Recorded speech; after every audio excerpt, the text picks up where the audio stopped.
I'll show you the fastest ways to edit your podcast or YouTube videos. I have 3 podcasts and I've recorded over 700 episodes, and I have over 2,000 YouTube videos. Now, when I first started my podcast, I wanted to keep it easy. So I didn't do any editing. It was all one take. Now, it was rough, but it worked and I got better over time. I got my reps in. However, now that we have better tools, we can actually do this a little bit better and edit my podcast. I'm going to show you 2 ways to do it. You could do it kind of the manual way, or I'll show you how to use AI to really speed it up and really just take a couple seconds. Now, I'm going to be using Descript, which is now my primary tool. In the past, I've used iMovie, I've used ScreenFlow, and a few other tools, but those were the 2 primarily for a little while. Now the Descript has been released. I use it for all my videos. I use it for audio, and it saves so much time. Descript is really the only tool that you need to write, record, transcribe, edit, collaborate, and share your videos and podcast.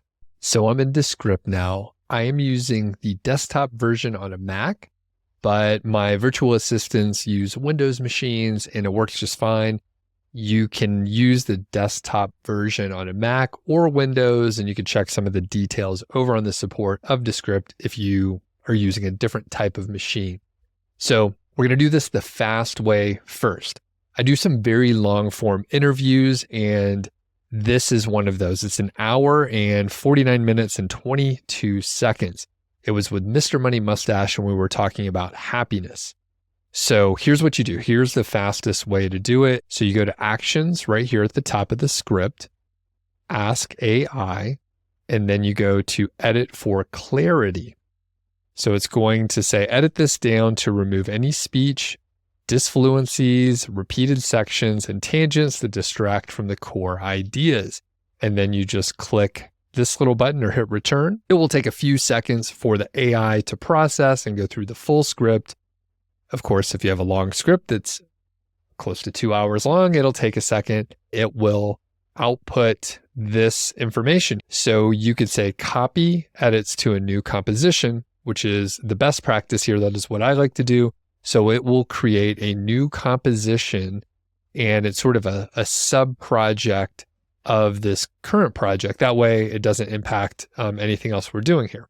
So if you click that, should create a new composition and we can hop over there. Now we see AI edits from the original, and we went from 1 hour and 49 minutes to 1 hour and 37 minutes and 39 seconds. So quite a bit of trimming. And what it does is it cuts out the filler words, it cuts out the silences and the tangents that we might take. And if you have a look, you can actually go through and proofread and see what's going on. This is one of the powerful things about Descript. So you can see the filler words. And if you think, hey, I actually don't want to remove all these filler words, or maybe somebody repeated a word or repeated a sentence and it was actually for effect, you can go through here and click on it and actually restore it back to what it was before. So you can see everything that was removed here, but in general, you can kind of spot check.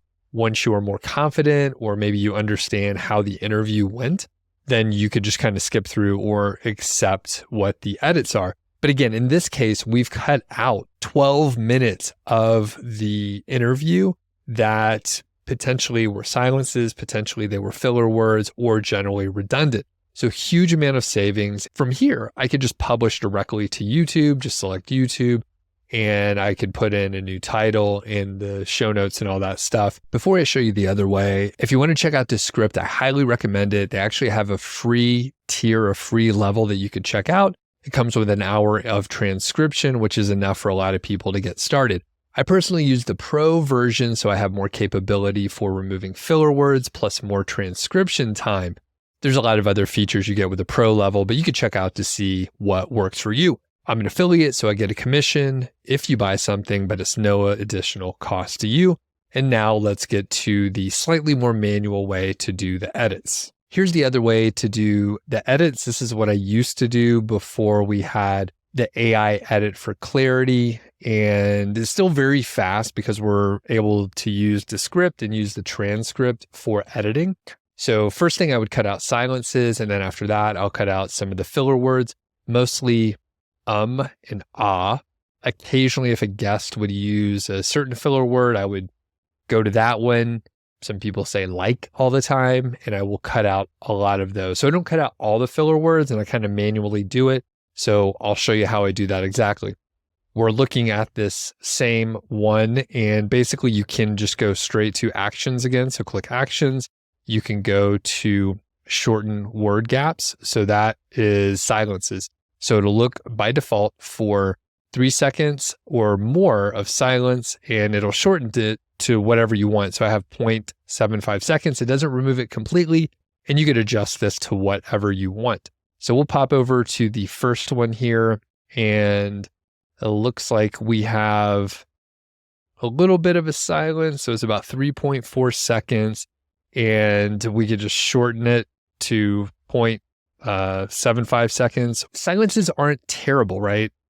If we're having a long discussion and I'm asking a difficult question, maybe we want to leave it. So I see here what I'm asking is, what do you struggle with? So I think the silence actually works. So I'm not going to remove this one or shorten it because it indicates the person is thinking about their answer. So I'm going to go to the next one here. And here's something that pops up occasionally. So often laughter will not show up in the transcript. So I could see here that there's a few seconds of no words, but there's actually some stuff showing up on the timeline here. So I know that's probably laughter, and I could go ahead and listen to it and check, but I could see that based on the conversation, it was actually something funny. So I'll go to the next one. This is a little bit of a silence here. So I could just say shorten it. So it'll shorten that 3.5 second silence, very easy to do. So that's how you remove the silences. This other one is at the end. We're showing the outro and there's music playing there. So I don't need to change anything. So after that's done, I'll pop back over here and you could just search for remove filler words. So we're still using the AI section. So remove filler words. So what I do here, right? There's a lot of different filler words in the pro version that I use, but I don't necessarily want to filter everything out. So you can click on all filler words, and then you can pick the ones that you want to remove. So in this case, I will deselect everything. Again, and are the ones that I personally dislike the most, and I will be guilty of saying those. I'm not sure who said like a lot here, but that is something else you can go through. So what I like to do is go ahead and filter on those. So we have the list and the find of all of them. There's 978, but if I just filter on and it will go down dramatically. So I'll click here, and then we go down to 228. So I'll just click to go to the first one. And what I like to do is look for clean waveform so that I could remove the word without it being detected. From a video standpoint, you'll end up with a little bit of a jump cut. But sometimes, especially my co-host here, Carl, he's just sitting there. So it's probably not going to be a big deal. And it's better to cut out the filler words. So I don't cut out everything, and I will go through and spot check these. So I would go through and remove this one. And we get to the next one here, and I see it's another clean waveform. So I will remove that. But this one runs together if you look at the waveform a little closer. So I would probably leave that one and go on to the next. So I would continue on the process and I remove this one. Again, I look for clean removals. This next one is another example where if I remove that, it would actually sound a little funny, and I don't want that. So I would leave that alone. So I just go through this process and go through all of this stuff here, and I could cut out other filler words if I want to, because you can remove a lot of them and clean up the overall audio, clean up the overall pacing without changing how the answer really goes. And it makes you sound a little bit better, or it makes your guest sound a little bit smarter, which is a good thing. And just generally, it makes it punchier. So once I have the edit done, then I will typically go ahead and clean up the audio a little bit here. So I'm going to go ahead and click out of that. I'll make sure my timeline, my script is selected here. And in this case, I see that studio sound is already selected. And then I will pop over and turn on the compressor. The compressor usually makes it sound a little bit better. So it takes a minute or two for the processing on the audio side, especially the studio sound, to happen. It takes just a minute or two. I will take a second here while it's processing to show you something else, something pretty helpful.